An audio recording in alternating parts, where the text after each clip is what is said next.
আসসালামু আলাইকুম এভরিওয়ান।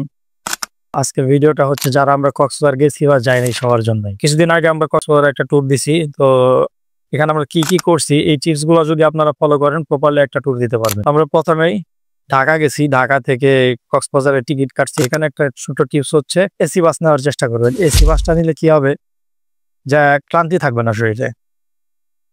তো কক্সবাজার পৌঁছায় আমরা ওইখান থেকে অটো নিয়ে সুগন্ধা পয়েন্টে গেছি। সুগন্ধা পয়েন্টে যায় ওইখান থেকে হোটেল নিছি।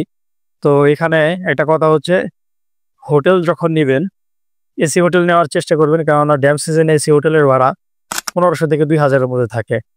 একটু যাচাই করে নেবেন আর 2-4টা হোটেল দেখবেন, তারপর নিবেন।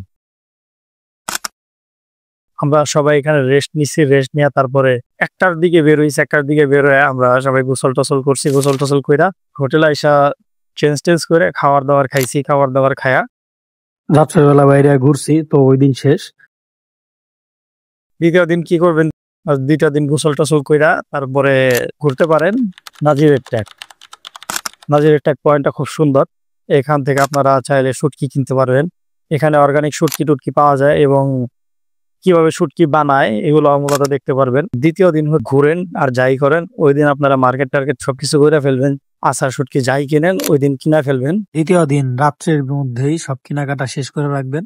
তৃতীয় দিন যেদিন আর কি হোটেল ছেড়ে দিবেন ওই দিন কার গোসল টোসল করবেন না, ওই দিন অটো নিবেন। যদি ফ্রেন্ডরা যান, ফ্রেন্ডরা গেলে চেষ্টা করেন বাইক নিয়ে ঘোরার। বাইক নিয়ে ঘুরলে মেরিন ড্রাইভ যে রোডটা আছে, দিকে একেবারে সাতলাপুর থেকে শুরু করে যে কয়টা পয়েন্ট আছে সবগুলা পয়েন্ট ঘুরতে পারবেন।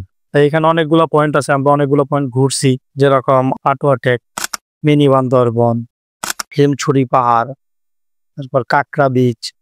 এই হচ্ছে সমুদ্রকন্যা পাটোয়া টেক। এখানকার একটা আলাদা সৌন্দর্য হচ্ছে পাথর। এগুলো হচ্ছে শৈবাল বা কোরাল রিফ বলা হয়। এই জায়গাগুলো স্পটগুলো ঘুরতে পারেন, এই জায়গাগুলো খুব সুন্দর।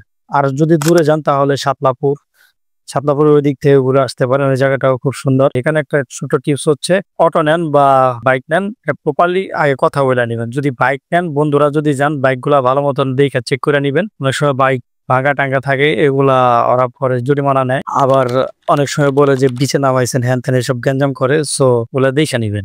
আর অটো নিলেও অটো ভাড়া টাকা ঠিক মতো বইলা নিবেন, আর পয়েন্ট গুলা বইলা নিবেন যে আমাদের এই থেকে এই পয়েন্ট গুলা ঘুরাইতে হবে। আর যদি আরো একদিন বেশি থাকেন তাহলে আপনারা পরের দিন মহেশখালী যায় ঘুরতে পারেন। যদি রেস্টুরেন্টের নাম বলি, যেরকম আপনার পৌষি আছে, তারপর ঝাউবন আছে,